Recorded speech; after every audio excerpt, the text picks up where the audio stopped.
बड़ा प्लेयर कैसे पैसा बनाता है, बड़ा इन्वेस्टर कैसे पैसा बनाता है, आपको ये पता होना चाहिए। जिसने ₹3.44 पे उठाया उसको ₹1008 मिल रहा हो तो क्यों नहीं बेचेगा। और आज के डेट में देखो, वो जो इन्वेस्टमेंट है, जो पेशेंस है ना, जो कैलकुलेटेड रिस्क है, जो स्ट्रेस फ्री हो बैठे, और उस इतने छोटे से अमाउंट है 2 करोड़ ने, ऑलमोस्ट 800 करोड़ का, 2 करोड़ की वैल्यू आज 800 करोड़ हो चुकी है। छोटे छोटे रिस्क लेके इन्वेस्ट करोगे मल्टीपल सेक्टर्स में, मल्टीपल स्टॉक्स में, जो आपको काफ़ी अच्छे दिखते हैं, काफ़ी अच्छा विजन बना के देते हैं, तो आने वाले टाइम में उनमें से 1 या 2 या 3 स्टॉक भी चल गए, 38,000% का रिटर्न दे दिया है ना, जो आपका 3800% भी चल गया, 38 गुना भी हो गया, तो आपका पूरा का पूरा पोर्टफोलियो को इतना अच्छा लेके चला जाएगा। आप खुद कहो कि भाई ये इन्वेस्टमेंट मैंने सोचा नहीं था कि इतना बड़ा हो जाएगा, और ये हो गया है। जय हिंद दोस्तों, कैसे हो आप लोग। आई होप आप काफ़ी अच्छे होंगे। दोस्तों आज का वीडियो काफ़ी ज़्यादा इंटरेस्टिंग होने वाला है, क्योंकि आप सभी लोग शॉर्ट टर्म में पैसा बनाने के चक्कर में बहुत बड़ा लॉस करते हो, चाहे ऑप्शन ट्रेडिंग हो, चाहे इंट्राडे ट्रेडिंग हो। आपका ये होता है कि मैं कुछ पैसा लाऊं, आज के आज कमाऊं, आज के आज एंजॉय करूं, कल किसने देखा है। लेकिन अगर आप छोटा इन्वेस्टमेंट भी करते हो लेकिन लॉन्ग टर्म इन्वेस्टमेंट करते हो, पहले आपके पास स्टॉक्स हैं या मल्टीपल, आपके पास एक पोर्टफोलियो है जो डाइवर्सिफाइड है, जिसके अंदर मल्टीपल स्टॉक्स हैं, तो उसमें से अगर 1 या 2 या 3 स्टॉक ऐसे चल गए जो कि आपका पैसा 5 गुना, 10 गुना, 30 गुना, 50 गुना, 100 गुना कर दे, तो सोचो आपका जो इन्वेस्टमेंट होगा वो बहुत अच्छा आपको रिटर्न दे जाएगा, है ना। और वो रिटर्न आप ये इंट्राडे ट्रेडिंग या ऑप्शन ट्रेडिंग से कभी नहीं बना पाओगे। भले ही यहाँ पे एक दिन में 5-5 गुना, 10-10 गुना पैसा बन जाता है, बट लॉन्गर टर्म में यहाँ पर 90% of the F&O trader losses में है। 10% में से भी जो रिमेनिंग के 5% है वो कॉस्ट टू कॉस्ट में है, वो मैनेज अपना आपका ट्रांजेक्शन चार्जेस कॉस्ट को मैनेज करने के बावजूद कॉस्ट टू कॉस्ट पे जाते हैं। रिमेनिंग 5% ही है जो प्रॉफिट में आ पाते हैं।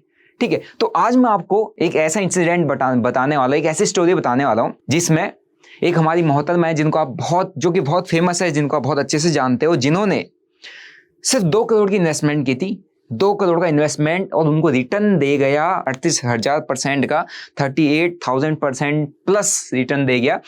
2 करोड़ का 800 करोड़, 2 करोड़ का 800 करोड़। अब आप कहोगे कि भाई कैसे हो गया एकदम से, कैसे इतना रिटर्न बन ही नहीं सकता। बन सकता है, कैसे बना, क्या किया गया, क्या प्रोसेस था, है ना, क्या ऐसी स्ट्रेटजी थी कि उनने अपनाई, और 2 करोड़ का इन्वेस्टमेंट उनका आज 800 करोड़ प्लस हो चुका है।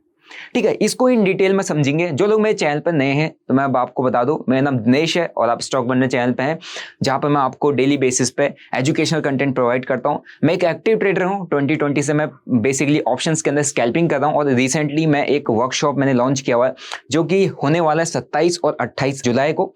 ठीक है, जो कि लाइव वर्कशॉप रहेगा, जिसके अंदर मैंने जो 2020 से स्कैल्पिंग के मेथड्स सीखे, स्कैल्पिंग की टेक्निक सीखी है, वो मैं आप लोगों को सिखाने वाला हूँ। वो सारी चीज़ें मैं उसमें लाइव सेशन के अंदर आपको एक्सप्लेन करूंगा, जो कि आपको काफ़ी हेल्प कर सकता है आपकी स्कैल्पिंग स्किल को इन्हेंस करने में। तो लिंक मैंने डिस्क्रिप्शन बॉक्स में दिया हुआ है, आप जल्दी से जल्दी इसको ज्वाइन कर सकते हैं, क्योंकि सीट्स लिमिटेड है। आप एंड में ट्राई करेंगे ज्वाइन करने का, तो हो सकता है आपको वहाँ पर सीट फुल दिखाए। ठीक है, तो वीडियो में आगे बढ़ते हैं। ओके, तो आप ये देखोगे कि अभी रिसेंटली एक स्टॉक की लिस्टिंग हुई है, जिस स्टॉक का नाम है, ध्यान से देखना, आपको काफी कुछ इससे सीखने को मिल जाएगा। आज आपका लॉन्ग टर्म इन्वेस्टमेंट का व्यू, जो अभी तक आप सोचते थे ना क्या ही हो जाएगा पेशेंस रख के, वो आज आपका चेंज होने वाला है। ये है एमक्योर फार्मा। ठीक है, एमक्योर फार्मास्यूटिकल, जिसका लिस्टिंग गेन ही 30% है। मतलब लिस्टिंग के दिन ये 30% के, जिसने भी इसके आईपीओ में इन्वेस्ट किया होगा तो उसको 30% का गेन मिल गया। मींस ₹1000 के आसपास का आईपीओ था इसका, है ना। और लिस्टिंग गेन 30%, तो 1380 के आसपास इसकी ओपनिंग हुई है। मतलब लिस्टिंग गेन इसने हासिल किया है। ठीक है, 30% का। तो जिन लोगों ने इन्वेस्ट किया था, जिन लोगों ने जैसे 1 लाख पे इन्वेस्ट किया, तो उनको 30,000 का सीधा लिस्टिंग के दिन प्रॉफिट हो गया। लेकिन सबसे बड़ा प्लेयर, सबसे स्मार्ट प्लेयर इसमें कौन था, जिसने यहाँ पे 2 करोड़ की इन्वेस्टमेंट को 800 करोड़ बना दिया, वो मैं आपको बताना चाहता हूँ। और उनको आपने बहुत अच्छे से देखा होगा, बहुत अच्छे से जानते होंगे। ठीक है, ओके, आई एम आउट। ठीक है, इनको आपने देखा होगा, ये है नमिता थापर। ठीक है, नमिता थापर, जो कि आपने देखा शार्क टैंक इंडिया में जज ही हैं, है ना, इन्वेस्टर ही हैं, जिनके सामने लोग आते हैं, अपना क्या बोलते हैं, कंपनी को पिच करते हैं इनके सामने कि हमारा ये है वो है, और ये बताती है इनको। अच्छा, अगर अच्छा लगता है तो इन्वेस्टमेंट डालते हैं, नहीं लगता है तो आई एम आउट कह देती है।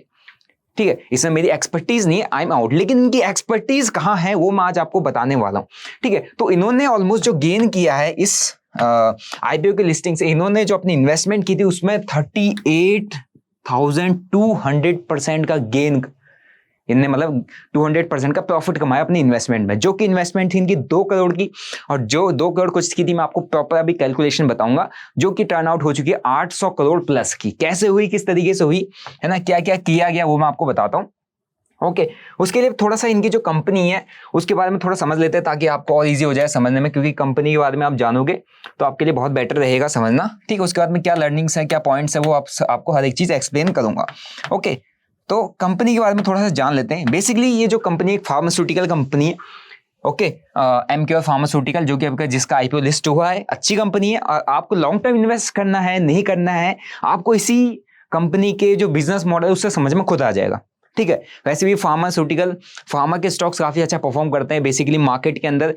कभी कभी जब मार्केट फॉल कर रहा होता है या फॉल करने वाला होता है, उससे पहले फार्मास के अंदर रैली आने लगती है। बेसिकली फार्मा 2020 के बाद से एक तरीके से हेजिंग के लिए यूज करने लग गए लोग। ठीक है, बट अभी चलता है नहीं चलता है वो डिपेंड होता है मार्केट कंडीशन, क्योंकि हर 2 साल 3 साल 4 साल में मार्केट की जो कंडीशन है वो चेंज होती रहती है। ओके तो इंडियन ये एक तरीके से आप कह सकते हो मल्टीनेशनल कंपनी है, इंडिया की कंपनी है। मल्टीनेशनल कंपनी कौन सी? Pharma company. ठीक है, फार्मास्यूटिकल कंपनी है, फार्मा सेक्टर में काम करती है। इंडिया की 11th लार्जेस्ट फार्मास्यूटिकल कंपनी है as per the data of 2024 के डाटा के अकॉर्डिंग। क्या है? 11th largest. ठीक है, ध्यान से सुनना। ओके इसकी ये जो ऑपरेट करती है 70+ कंट्रीज में, इंडिया के अंदर ही नहीं, क्योंकि फार्मा एक ऐसा इंडस्ट्री है जिसकी मेडिसिन सप्लाई होती है ना, दुनिया भर में सप्लाई होती है। हर जगह मेडिसिन सभी को एक ही तरीके की कंज्यूम करनी होती है, हर जगह कोई डिफरेंट मेडिसिन, यहाँ कुछ और खा रहा है वहाँ कुछ, ऐसा नहीं है।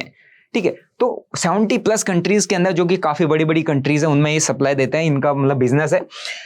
इन्होंने जो एम्प्लॉयमेंट दिया 10,850 एम्प्लॉयमेंट इन्होंने क्रिएट किया, जो कि अपने आप में बहुत बड़ा नंबर है। फॉर्म्ड इन 1981 में फॉर्म हुआ और अभी इसका आईपीओ लिस्ट हुआ है, अभी रिसेंटली कुछ दिन पहले इनका आईपीओ लिस्ट हुआ है। ठीक है, अब नमिता थापर कौन है इसमें? मेन हम बात उन्हीं की कर रहे हैं, तो ये कौन है? ये एक मतलब इस कंपनी की होल टाइम डायरेक्टर है, या कंपनी की मैनेजिंग डायरेक्टर है। किसकी? एमक्योर फार्मास्यूटिकल। ओके रेवेन्यू ने जो जनरेट किया फाइनेंशियल ईयर 23-24 के अंदर, जो इसने बिजनेस किया है वो है 6,031 करोड़ का, 6,031 करोड़। अब इसमें पैट, प्रॉफिट आफ्टर टैक्स, है ना, सारा टैक्सेशन, सारा एक्सपेंसेस सब कुछ करने के बाद इनके पास जो प्रॉफिट बचा है 527 करोड़ का। इट मीन्स प्रॉफिट अच्छा है, प्रॉफिट ग्रोइंग स्टेज में है, अगले साल और अच्छा प्रॉफिट ग्रो करता है। कंपनी का जो शेयर आज 1,300 रुपए में है, वो 13,000 भी जा सकता है, कोई भरोसा नहीं है।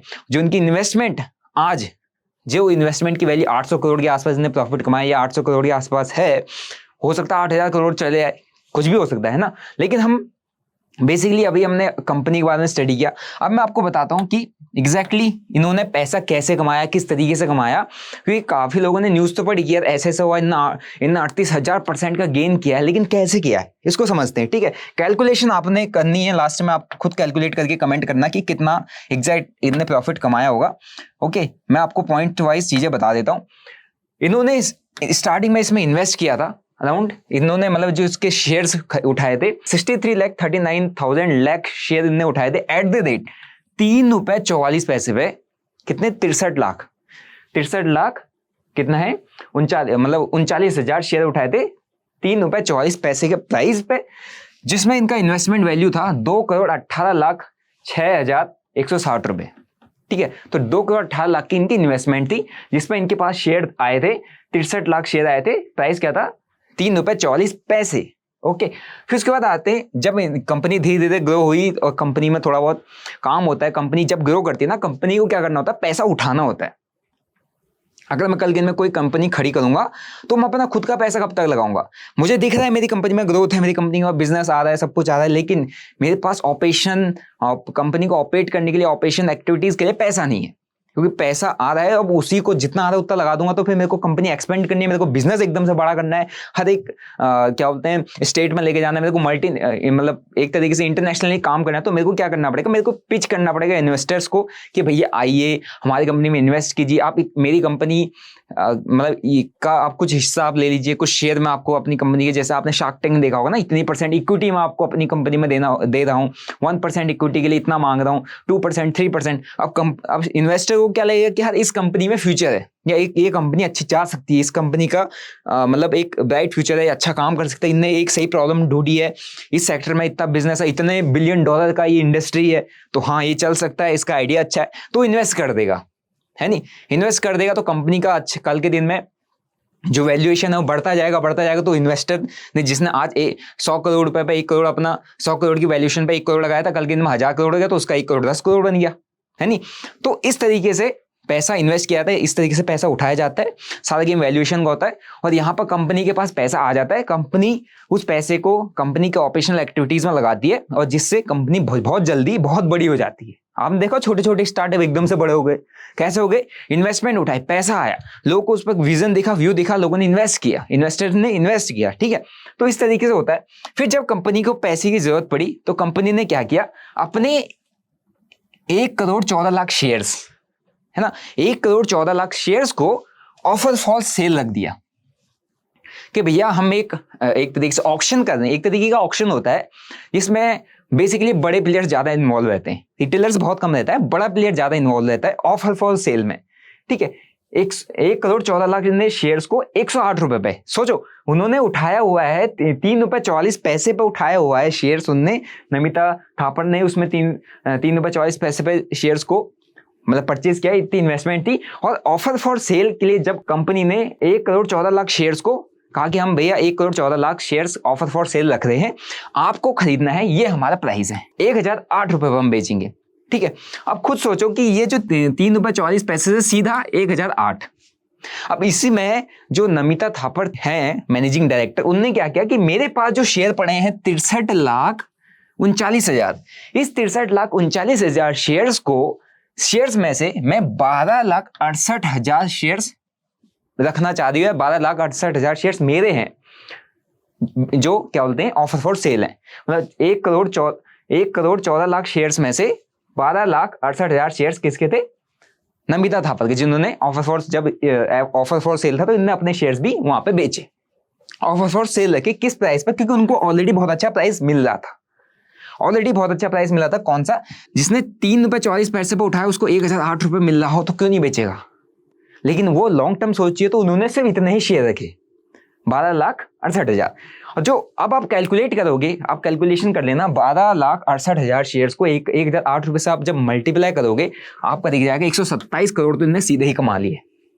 जिसने 2 करोड़ की इन्वेस्टमेंट की थी स्टार्टिंग में, पेशेंस के साथ बैठे थे, कंपनी ग्रो करते ही कंपनी को पैसे की जरूरत पड़ी, सीधे ऑफर फॉर सेल लगाया, सीधे एक झटके में वो 2 करोड़ की इन्वेस्टमेंट का कितना गुना हो गया, उसमें से सिर्फ कुछ ही परसेंट इन्हें निकाला, ठीक है, 12,68,000 निकाला तो 127 करोड़ का प्रॉफिट हो गया। अब 800 करोड़ था, हम कैसे पहुंचे?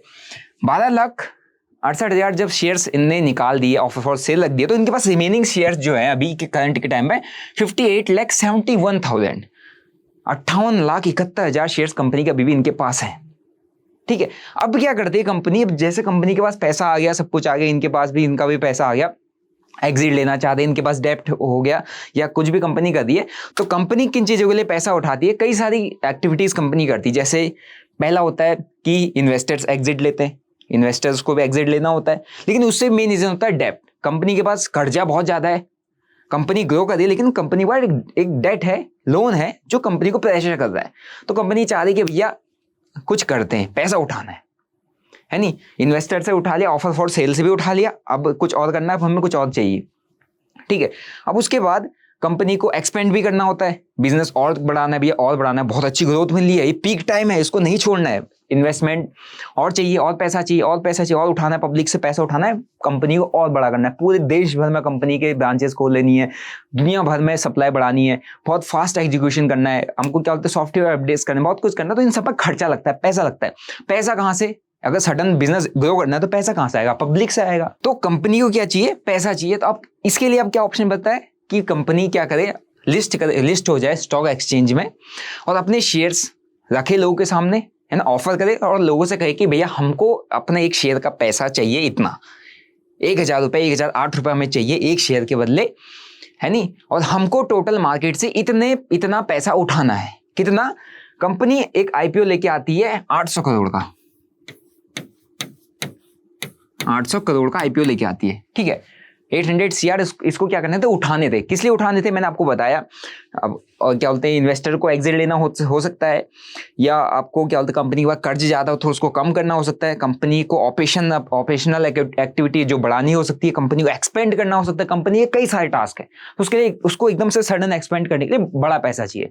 बड़ा पैसा कहाँ से आएगा, पब्लिक से आएगा। पब्लिक कैसे देगी, पब्लिक देगी एक प्रॉपर स्ट्रक्चर के थ्रू। कौन सा स्ट्रक्चर, जो आईपीओ आता है, इनिशियल पब्लिक ऑफरिंग। कोई कंपनी स्टॉक एक्सचेंज में लिस्ट होती है after the approval of SEBI, फिर वो लिस्ट होता है, लिस्ट के साथ उसका एक इशू प्राइस होता है कि भैया हमको इस प्राइस पे अपने शेयर्स को बेचने हैं। पब्लिक इंटरेस्टेड है, पब्लिक उसका विजन देखती है, पब्लिक उसका फ्यूचर देखती है, पब्लिक उसका काम देखती है, पब्लिक को उस कंपनी का मतलब फ्यूचर दिखता है। लोगों को इंटरेस्ट आता है इस कंपनी में, तो लोग क्या करते हैं, इन्वेस्ट करते हैं। अगर लोगों को उस कंपनी में इंटरेस्ट नहीं है, लोगों को उसका कोई विजन दिख नहीं रहा, लोगों को कुछ क्लियरिटी नहीं मिल रही है, उस कंपनी का रिकॉर्ड खराब रहा है, तो अगर वो कंपनी पैसा उठाने भी चाहेगी 1000 रुपए की प्राइस में, है ना, तो अगर किसी दिन स्टॉक लिस्टेड होता है तो लोग सब्सक्राइब नहीं करेंगे, मतलब लोग उसको सब्सक्राइब नहीं करेंगे, लोग उसमें इंटरेस्ट नहीं दिखाएंगे। तो 1000 रुपए का प्राइस है, लिमिटेड शेयर है, तो लोग 1000 से ज्यादा देने को तैयार हो जाएंगे। नहीं, मेरे से तो 1100 ले ले, मेरे से 1200 ले ले, मेरे से 1300 ले ले, मेरे को चाहिए। इट मीन्स कंपनी के स्टॉक शेयर्स तो लिमिटेड है नहीं, लेकिन डिमांड ज्यादा है। डिमांड ज्यादा, प्राइस उन्हें फिक्स किया था, डिमांड ज्यादा तो प्राइस बढ़ेगा, प्राइस बढ़ेगा तो 30% गेन के साथ लिस्ट हो गया स्टॉक। 1008 का इनने अपना प्राइस रखा था कि मुझे अपने इस कंपनी को जो अपने शेयर्स हैं वो 1008 रुपए के भाव से इशू करने, पब्लिक को ऑफर करने। पब्लिक में डिमांड बढ़ी तो 1300 पे चला गया, क्योंकि सप्लाई तो लिमिटेड है लेकिन डिमांड ज्यादा है तो प्राइस ऊपर जाएगा। 800 करोड़ इनके पास आ गए, तो लोगों के पास क्या आ गया, लोगों के पास शेयर चले गए, उनके डीमैट अकाउंट में शेयर चले गए, इनके अकाउंट में पैसे चले गए। ठीक, अब वो शेयर्स आपस में जो होगा, जैसा होगा, जैसा रिकॉर्ड रहेगा कंपनी का, उसके अकॉर्डिंग शेयर्स का प्राइस ऊपर नीचे जाता रहेगा, ट्रेड होते रहेगा, है ना। जैसे जैसे कंपनी ग्रो करेगी, कंपनी का बिजनेस बढ़ेगा, शेयर्स की डिमांड बढ़ेगी, प्राइस 1300 से 1500, 1800, 2000 जितना जाएगा जाएगा, वो बात की बात है। अब हम अभी की बात करते हैं कि कैसे आ गया पैसा। ठीक है, तो आईपीओ ने लॉन्च किया, पैसा उठाया, 800 करोड़ का आईपीओ लेके आए, 800 करोड़ ने उठाने थे, है नहीं, और 800 करोड़ उठाने थे। तो अभी जो इनने प्राइस रखा था 1008 रखा था, आई थिंक इनने 1008 रखा था, लेकिन इनको ओपनिंग के दिन ही 30% का गेन मिल गया। डिमांड अच्छी थी, 30% गेन के साथ, है ना, 30% ऊपर प्राइस हमारा लिस्टेड हुआ एक्सचेंज करना। जो अभी करंट प्राइस अगर आप देखोगे तो अभी करंट प्राइस जो चल रहा है एमक्यूआर फार्मा का, वो है अराउंड 1362 रुपए। ठीक है, 1362 अभी करंट प्राइस चल रहा है। तो 1008 पे लेके आए थे, अभी करंट प्राइस चल रहा है 1362 के आसपास, ऑलमोस्ट 30% का गेन है। So okay guys, here is the calculation. अब कौन सी कैलकुलेशन है, कहाँ कैसे 800 करोड़ तक हम पहुंचे, 800 करोड़ प्लस तक हम पहुंचे, मतलब हम तो नहीं पहुंच सकते। नमिता थापर जी, आई एम आउट, जो कि आपका शार्क टैंक की वन ऑफ द फेवरेट की, ऐसे तो काफी लोगों की फेवरेट है, उनमें काफी ज्यादा मीम बने थे, मीम भी बनते रहते थे। आई एम आउट जो उनका एक डायलॉग था, है ना। मेरी एक्सपर्टीज इसमें नहीं है, आई एम आउट, बट ये है उनका एक छोटा सा इन्वेस्टमेंट जिसकी वैल्यू 808 करोड़ पहुंच गई। 63.39 लाख उन्होंने शेयर उठाए थे, जिस वक्त उनका मतलब जिस वक्त उन्होंने परचेज किया था, बाय किया था या उठाई किया था, इन्वेस्ट किया था, इन्वेस्टमेंट की वैल्यू थी 2 करोड़ 18 लाख के करीबन, जिसमें से उन्होंने ऑफर फॉर सेल में 12,68,000 शेयर निकाले। रिमेनिंग 50,71,000 शेयर उनके पास अभी भी है। अभी करंट मार्केट प्राइस चल रहा है 1362 का, तो अगर आप इसको मल्टीप्लाई करोगे तो 681 करोड़ रुपए की अब उसकी वैल्यू हो चुकी है। 127 करोड़ ने पहले बना लिए थे, तो टोटल जो उनने अभी तक बना लिया है उस 2 करोड़ के इन्वेस्टमेंट में, या बना हुआ है या बन रहा है, वो है 808 करोड़। ठीक है, तो ऑलमोस्ट 8 करोड़ के आसपास। अब ये 8 करोड़ तक का सफर कैसे किया, अगर आप ये सोचोगे हमारे को क्या फायदा, हम क्या सीखे, हम क्या करेंगे इसमें, आप देखोगे तो ये इनिशियली जब कंपनी में उन्होंने इन्वेस्टमेंट डाला था तो कुछ ऐसा था। ठीक है, अब ऐसा इन्वेस्टमेंट था, तो यहाँ पर उनकी 2.18 CR की इन्वेस्टमेंट थी। ठीक है, अब जैसी ऑफर फॉर सेल इन्होंने डाला कंपनी को, तो ये सीधा कितना चलेगी 127 करोड़, इनने उसका कुछ परसेंटेज निकाला, तो इस जो 2.18 CR की वैल्यू है वो सीधा कितना पहुंच गई 127 करोड़। फिर जब आईपीओ आया उसकी वैल्यू कितना पहुंच गई 800 CR प्लस पहुंच गई। ठीक है, अब क्या ये एक सडन एक दिन में हुआ या एक ही फ्लो में हो गया कि भैया पैसा हमने डाला 2 करोड़, अब कल के दिन में 800 हो गया, ऐसा हुआ नहीं हुआ। क्या एक ट्रेडर 2 करोड़ से 800 करोड़ तक का सफर तय कर सकता है क्या? आपको लगता है कि एक रिटेल ट्रेडर जो हम ट्रेडिंग कर रहे हैं डेली बेसिस पे, हम शॉर्ट टर्म में कमाना चाहते हैं, 2 करोड़ का 800 करोड़ बनाया जा सकता है? मुझे जहां तक लगता है इंडियन जैसे मार्केट में या किसी मार्केट में इट्स नेक्स्ट टू इम्पॉसिबल। अगर किसी ने भी बनाया होगा तो उसको काफी ईयर्स का टाइम लगा होगा, 2 साल 5 साल 10 साल का टाइम लगा होगा, 15 साल का टाइम लगा होगा। अगर किसी ने भी बनाया होगा तो एक छोटे से अमाउंट से एक बहुत बड़ा अमाउंट अगर बनाया होगा तो उसको कुछ सालों का टाइम लगा होगा। बट शॉर्ट टर्म में अगर आप पैसा कमाने की सोचते हो, शॉर्ट टर्म में प्रॉफिट बनाने की सोचते हो, शॉर्ट टर्म में पैसा कमा के घर ले आके उसको एंजॉय करने की सोचते हो, वो हमेशा आपको लॉस देता है। लेकिन लॉन्गर टर्म में स्टार्टिंग में उसको वो आपको कुछ नहीं लेगा, वो आपको बहुत आपका पेशेंस टेस्ट करेगा, आपको बताएगा कि भैया आपको ये चीज़ ये फील कराने की कोशिश करेगा लॉन्ग टर्म इन्वेस्टमेंट की भैया नहीं खाली इन्वेस्ट कर दे, खाली पैसे फंसे हुए। लेकिन अगर आपके पास पेशेंस है, ये सारे लर्निंग्स वाले पॉइंट हैं, अगर आपके पास पेशेंस है, पेशेंसली बैठे हुए किसी भी स्टॉक में अगर आपने इन्वेस्ट किया है, अब उस स्टॉक में इन्वेस्ट करने से पहले या उस कंपनी में इन्वेस्ट करने से पहले आपने डीप रिसर्च की है, आपने विजन देखा है, फ्यूचर देखा है कि यार ये कंपनी कितना काम कर सकती है, आपने सेक्टर को स्टडी किया कि जो कंपनी मैं इन्वेस्ट में करने जा रहा हूँ, ये कंपनी कौन से सेक्टर में काम करती है, ये सेक्टर वाइज कितना अच्छा, ये सेक्टर ओवरऑल सेक्टर्स के कंपैरिजन में ये सेक्टर कितना परफॉर्म करता है, क्या ये सेक्टर ऐसा सेक्टर है जो हर वक्त चलेगा, हमेशा इस सेक्टर की डिमांड रहेगी,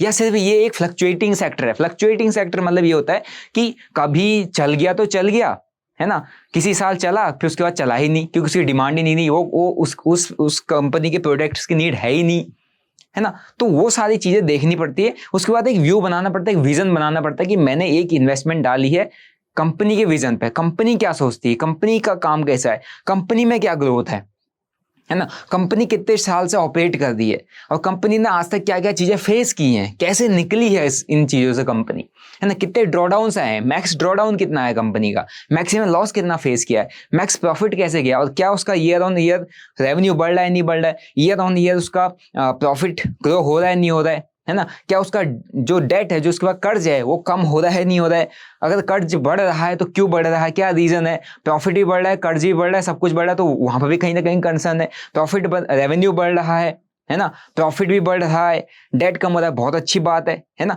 तो कहाँ कितने आपका कितने जगहों में ऑपरेट करती है, इंडिया में किन किन जगहों में ऑपरेट करते हैं कंपनी, क्या मल्टीनेशनल कंपनी है तो कितनी कंट्रीज में ऑपरेट करती है, मैक्सिमम बिजनेस कहाँ से आता है, तो तब जाके एक लॉन्ग टर्म में एक स्टॉक पर इन्वेस्ट किया जाता है, एक लॉन्ग टर्म में कंपनी में इन्वेस्ट किया जाता है। ठीक है, अब इन्वेस्ट किया गया, इनने 2.18 CR का इन्वेस्टमेंट किया है। अब आप खुद सोचो 2.18 CR का इन्वेस्टमेंट उनके लिए क्या बहुत बड़ा इन्वेस्टमेंट है? बिल्कुल नहीं है, क्योंकि जिस औहदे पे, जिस जगह पर वो हैं, जिस कंपनी को मैं चला रहे हैं, या जो उनका फाइनेंशियल स्टेज है, उसमें उनके लिए 2 crore is a minimum amount, एक तरीके से बहुत छोटा अमाउंट है। ठीक, बहुत बड़ा अमाउंट नहीं, बहुत छोटा अमाउंट है। तो इससे क्या समझ में आता है कि उतना ही रिस्क लो जितना आप झेल सके हो, बेसिकली कैलकुलेटेड रिस्क। इन्वेस्टमेंट थी, किसी कंपनी में उन्होंने इन्वेस्ट किया, सब कुछ स्टडी किया, एनालाइज किया, फ्यूचर देखा, तब इन्वेस्ट किया, है ना। अब इन्वेस्ट भी किया तो उतना ही पैसा इन्वेस्ट किया जितना अगर चला भी जाए तो उनको ज्यादा इफेक्ट नहीं पड़ेगा उसका।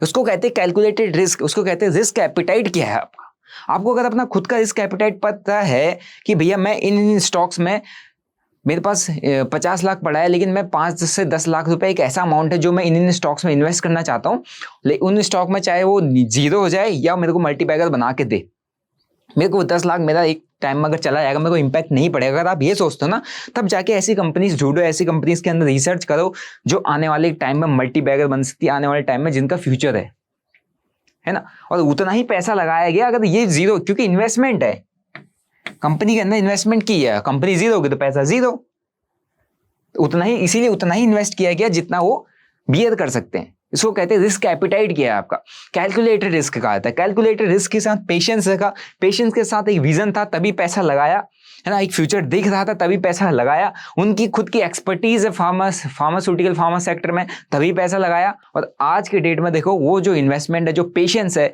ना, जो कैलकुलेटेड रिस्क है, जो स्ट्रेस फ्री हो बैठे, और उस इतने छोटे से अमाउंट है 2 करोड़ ने ऑलमोस्ट 800 करोड़ का, 2 करोड़ की वैल्यू आज 800 करोड़ हो चुकी है। ठीक है। तो इस तरीके से लॉन्ग टर्म इन्वेस्टमेंट की जाती है। लॉन्ग टर्म सिर्फ स्टॉक्स की बात नहीं कर रहा हूं मैंने, ये उनकी अपनी एक बड़ा प्लेयर, एक जो आप कह सकते हो इन्वेस्टर्स जो होते हैं, जो बिग इन्वेस्टर्स होते हैं, वो किस तरीके से पैसा बनाते हैं वो मैंने आपको बताया है ना, कैसे कंपनीज के अंदर इन्वेस्ट करके।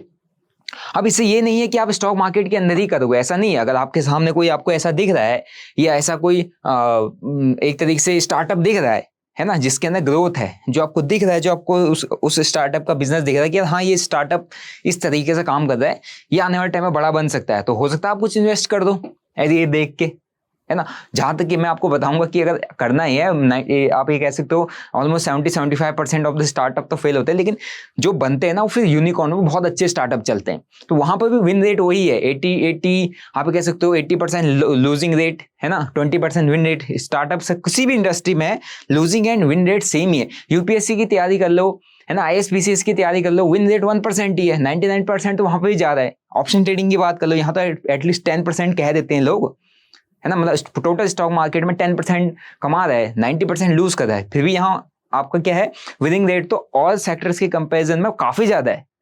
जहाँ 1% आदमी को सीट मिल रही है आईएसपीसीएस में, वहां पे यहाँ 10% आदमी प्रॉफिट कमा रहा है। पूरे स्टॉक मार्केट के अंदर अगर कोई काम कर रहा है तो 10% प्रॉफिटेबल है, तो यहाँ पे तो और ज्यादा आपके पास स्कोप है ना। तो अगर आप कोई भी इन्वेस्टमेंट करते हो, किसी भी टाइप की इन्वेस्टमेंट करते हो, तो इतनी सारी रिसर्च आपको करनी जरूरी है। और उसके साथ साथ अगर आप 100% श्योर भी क्यों ना हो, आपको उतना ही रिस्क लेना है जितना आप बियर कर सकते हो, ठीक है। यही चीज मैं आपको बताना चाह रहा था। और ये छोटे छोटे रिस्क आप मल्टीपल सेक्टर्स में लोगे, छोटे छोटा रिस्क लोगे, छोटे छोटे रिस्क लेके इन्वेस्ट करोगे मल्टीपल सेक्टर्स में, मल्टीपल स्टॉक्स में, जो आपको काफी अच्छे दिखते हैं, काफी अच्छा विजन बना के देते हैं, तो आने वाले टाइम में उनमें से 1 या 2 या 3 स्टॉक भी चल गए, है ना, जो 38,000% का रिटर्न दे दिया है ना, जो आपका 3800% में चल गया, 38 गुना भी हो गया, तो आपका पूरा का पूरा पोर्टफोलियो को इतना अच्छा लेके चला जाएगा। आप खुद कहो कि भाई ये इन्वेस्टमेंट मैंने सोचा नहीं था कि इतना बड़ा हो जाएगा, और ये हो गया है। तो इस तरीके से मल्टी बैगर्स आते हैं, इस तरीके से मल्टी बैगर्स स्टॉक आते हैं जिसके बारे में आपको कुछ नहीं पता होता है। अगर आपको कोई ये भी कहता है कि भैया ये स्टॉक मल्टी बैगर होने वाला है, कभी भी बिलीव मत करो, ये हो जाएगा, कभी भी बिलीव मत करो। बिलीव करो खुद के एनालिसिस पे, खुद की स्टडी पे, खुद के बिलीफ सिस्टम पे, खुद के रिस्क एपेटाइट पे, खुद के इमोशनल कंट्रोल पे, खुद के पेशेंस पे। अगर ऐसा बिलीव आपका है तो आप खुद अपनी स्टडी करोगे, खुद आप स्टॉक्स पिक करोगे, 1 ना 2 या 3 स्टॉक कोई ना कोई आपका एक अच्छा खासा मल्टी बैगर आने वाले टाइम में बन जाएगा।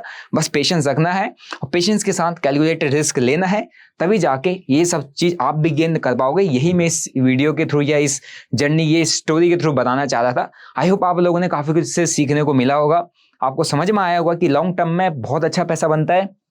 अगर आप अभी भी इन्वेस्टमेंट नहीं करते हो तो इन्वेस्टमेंट करना चालू कर दो, क्योंकि जितने भी बिगिनर ट्रेडर्स हैं वो क्या करते हैं, एफएनओ के अंदर काम करते हैं, एफएनओ के अंदर ट्रेड करते हैं, इंट्राडे ट्रेड करते हैं। भाई पैसा अपना लाए हो ना, तो उसको इन्वेस्टमेंट करो, उसको इन्वेस्ट करके देखो, वो आपको आने वाले टाइम में अच्छी ग्रोथ देगा। आप एफएनओ ट्रेडिंग से साल भर में पैसा गवाओगे ही गवाओगे, मैक्सिमम ऑफ द चांस आप गवाओगे ही गवाओगे। लेकिन इन्वेस्टमेंट के अंदर आपने अगर पैसा पड़ा है तो आप उसमें लॉस नहीं कर रहे हो, आप उसका इन्वेस्टमेंट पड़ा है ना, रहने दो उसको, भले ऊपर नीचे फ्लक्चुएशन दिखा रहा है, लेकिन लॉस उसमें आपका कुछ ज्यादा होने वाला नहीं। लॉन्ग टर्म में वो ऊपर ही जाना है, कितना ही बड़ा क्रैश क्यों ना आ जाए, लॉन्ग टर्म में क्या है, मार्केट ने ऊपर ही जाना है। कोरोना क्रैश आया, किसी भी क्रैश को ले लो, लॉन्ग टर्म में क्या जाता है, ऊपर ही जाता है। जो आपकी हो सकती है आज 1 लाख की 10 लाख की इन्वेस्टमेंट है, आने वाले 5 साल में वो 10 लाख की इन्वेस्टमेंट 1 करोड़ ही पहुंच सकती है। पॉसिबिलिटीज है और इजीली पॉसिबल भी है ना, मतलब चांसेस बहुत ज्यादा है। तो इन्वेस्टमेंट पे फोकस करो, है ना, शॉर्ट टर्म गेन्स के पीछे मत भागो, यही मैं बताना चाह रहा था। आई होप आपको इससे काफी कुछ सीखने को मिला होगा, है ना। एक तरीके से इंस्पायरिंग ये चीज है, इसलिए मैंने आप लोगों के लिए कवर किया, ताकि आप लोग इससे कुछ सीखो, है ना। आपको ये पता होना चाहिए कि ऐसे भी पैसा बनता है, एक बड़ा प्लेयर कैसे पैसा बनाता है, एक बड़ा इन्वेस्टर कैसे पैसा बनाता है, आपको ये पता होना चाहिए, है ना। अभी हम कहते तो बहुत आसानी से हैं कि यार अमीर अमीर होता ज्यादा, गरीब गरीब होता ज्यादा है। इसलिए होता है क्योंकि अमीर को पैसा बनाना आता है ना, गरीब को सिर्फ पैसा दिखाना आता है, आया दिखाने लग जाएगा कि यार ये फोन ले लिया वो ले लिया, तो there is a big difference, है ना। तो अगर आप लोग भी सीखोगे समझोगे तो आप भी स्लो एंड स्टडी इस सेक्टर में, इस फील्ड में काम करने लग जाओगे। सो आई होप आपको वीडियो पसंद आया होगा, काफी कुछ सीखने को मिला होगा। बाकी प्रो स्कैल्पिंग, जो लोग स्कैल्पिंग करते हैं, ऑप्शन बाइंग करते हैं, स्कैल्पिंग करना चाहते हैं, सीखना चाहते हैं, वर्कशॉप का डिटेल आपको नीचे डिस्क्रिप्शन बॉक्स में मिल जाएगा, आप लोग ज्वाइन कर सकते हैं। मिलते हैं आपको नेक्स्ट वीडियो में, till then bye bye, see you, जय हिंद।